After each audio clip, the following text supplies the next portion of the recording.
Well, I think the story of the game was, the way Hill and Kilkenny and Ecker threw the ball. They were terrific. They kind of overpowered our hitters for the most part. We had a couple good swings there, but when we had a good swing, either nobody was on base or we couldn't get a hit to fall. They were terrific from a pitching standpoint, and then we had the one bad inning in the second inning, and that was going to be enough. We started that inning off with a walk and a wild pitch, and gave them a little bit of momentum. And against a lineup like that, free bases come back to get you, and it certainly did in that inning. That being said, Braden and Josh threw extremely well to hold a lineup like that at bay. If you'd have said we'd keep them to 3 or 4 runs before the game, I'd have signed up for that, and we were going to try to figure out a way to score 4 or 5. But their pitching was too good. Braden battled, Josh battled. We had some guys in there give us some competitive at-bats, but we didn't have enough. And we got to get back to work on that and find 9 guys and put 9 guys in the lineup that'll compete and give us some competitive at-bats against some really good pitching, because there was a few instances today I thought our hitters were uncompetitive, and some of it had to do certainly with the quality of pitching they were facing.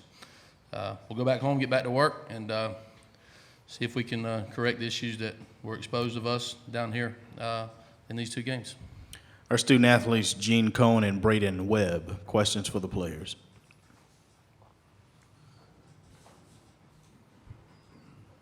Front row to your left. Taylor, Gamecocks Central. Braden, you had that second inning, but after that you seemed like you settled down. Was it frustrating at all to, come out there and pitch so well and just not have the run support today? That had nothing to do with our hitters. I mean, they were taking some good swings, and Hill did a great job. I'm faulting myself for that second inning because I came out after the first inning and was locating my pitches, and then made a few mistakes here and there, and they capitalized on it. So hats off to A&M for that. To the left here, front row. Teddy Cahill, Baseball America. Braden, what did you just think of the atmosphere of pitching in an elimination game, and how did you approach that? This was a huge game for us, and I just came out expecting to come out and battle, because A&M's the best hitting team in the country, and I didn't do a very good job in that one inning, and I'm at a loss for words right now. I'm very upset with my performance in that inning.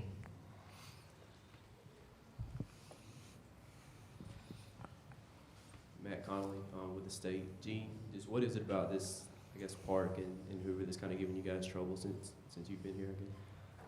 I wouldn't blame it on the park or the location. We're just playing good SEC teams. We're not going to win every game. That's how it works. But, Braden gave us a chance to win out there today, and the offense just wasn't able to string enough hits together to get them a win, or us a win. To your left. Gene, what do you guys have to do over the next coming weeks to kind of get that hit and get back to the confidence you have to maybe get that hit in a big time situation? I think number one, we have to flush this, and like Coach said, we got to get back to work and practice, work hard, and like I said, overall, just flush this and just move on to the next at bat for each and every one of us in the starting lineup. Back row to your left. John Will on Greensboro.com. Gene, did y'all come into this thinking that y'all had to win X amount of games to kind of clinch a national seed or anything like that? I know I didn't, but I don't know about anybody else. I just want us to go out there and win. Every game. I want to win every game. So I think they're all important, but I don't think we came in looking or thinking like that. In my opinion. Sticking with that, did the pressure of not performing in Hoover like you guys have wanted to the past couple of years, did that weigh on your mind at all, maybe coming into this weekend or today? No, sir. We got a lot of new guys in the lineup, and a lot of them have never played here before, so especially don't think that they were thinking anything about it. I wasn't thinking anything about it. Just didn't get any wins. Balls didn't fall for us this week.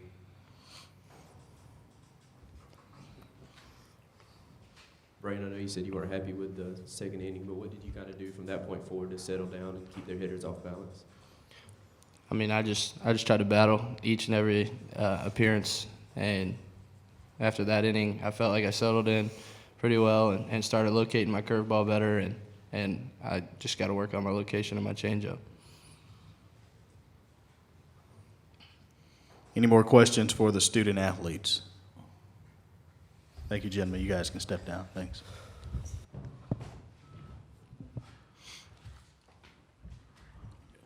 We'll resume now with questions for Chad Holbrook.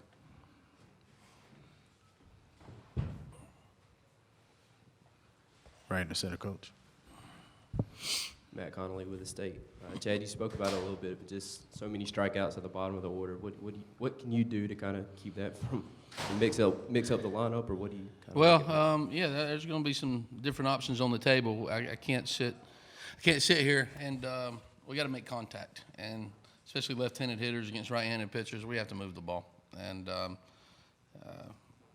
got to put guys in there that are going to fight and scratch and claw and find a way to get on base or get bunts down or do something productive in there besides striking out. And the strikeouts are, it's just, got to shake some things up a little bit. We'll go back to work. We'll strap it on this week, and they'll be tired of seeing me by about Thursday, and hopefully they'll be excited to play Friday because we're gonna have to get some guys some work. We'll probably scrimmage. We've got some guys to throw, and I'll try to put the most competitive team on the field next week that I can.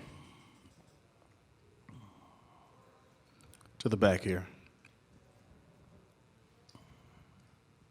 Can you just talk about the fact that you do have more baseball to play, unlike last year when you left here after the one game and you kind of thought that might be it? At least you got more baseball here.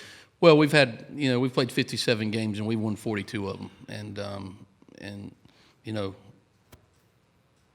while these two sting, I'm proud of the fact that our players won the East.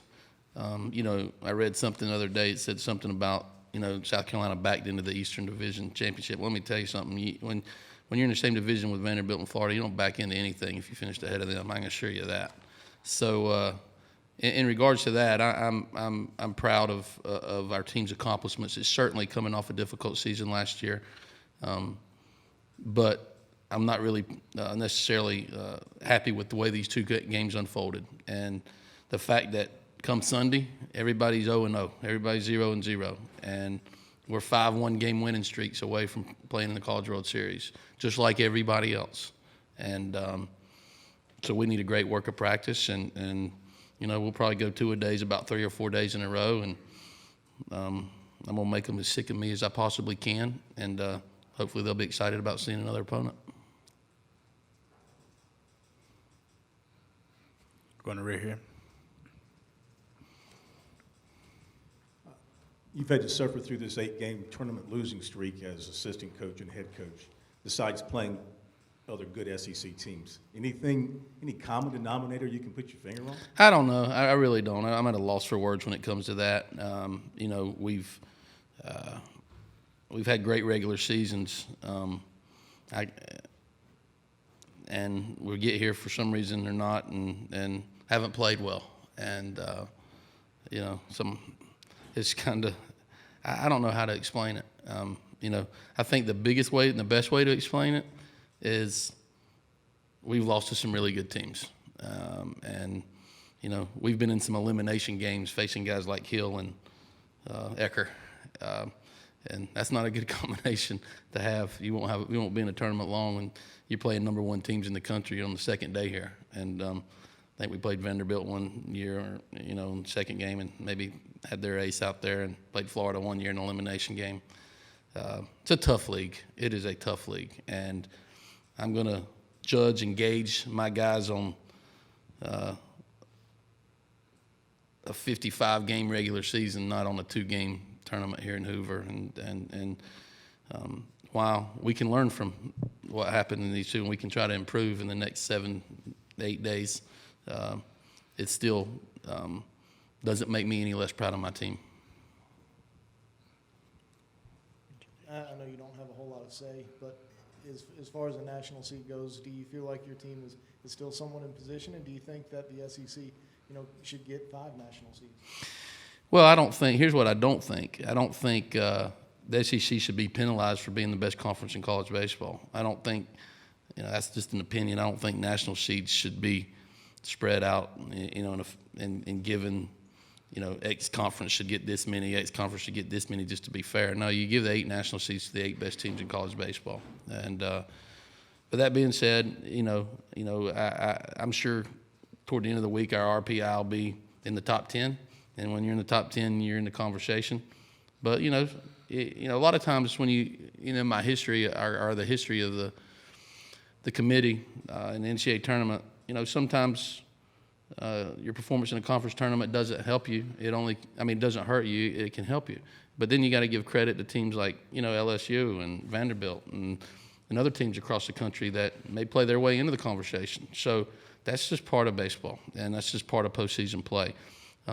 We came in here in the conversation, and I'm sure we'll be in the conversation. That doesn't guarantee us anything. But if your RPI is in the top 10 and you're SEC East champs, I think you should be in the conversation. So that doesn't guarantee us anything, but I think we feel good about playing at home. And when you play at home the first round, there's a chance you'll play at home. If you can win the regional, there's a chance you'll play at home in the super regional, whether you're a national seed or not. And we've shown here that you can make it to Omaha not being a national seed. We've done it before, and hopefully we can find a way to do it again. Last one here up front. Along those same lines, just how much do you talk to your team about kind of some of the past teams that struggled here and went on to have a lot of success? Well, I'll talk to them a lot about it this week. Somebody told me before the game that since 2010, I have as many national championship rings at home as I do wins in Hoover, and that's a pretty incredible stat. That tells one how hard it is to win here, and 2 how lucky we've been to be on have some great teams. I would have liked to play well here to create some momentum for next week. This is not any fun at all. That being said, it doesn't dictate how well we're going to play next week, and there's history to prove that. We're going to go home and get to work. I think some guys need a little bit of rest mentally, and some of them need their bodies to recover a little bit. That being said, some of them need to be kicked in the tail, and we'll try to find a fine line and do a little bit of both, and see if we can put a team on the field next Friday that South Carolina and our fans and our program is proud of. I think we will. We'll be ready to go next Friday. Thank you, Coach. We appreciate it.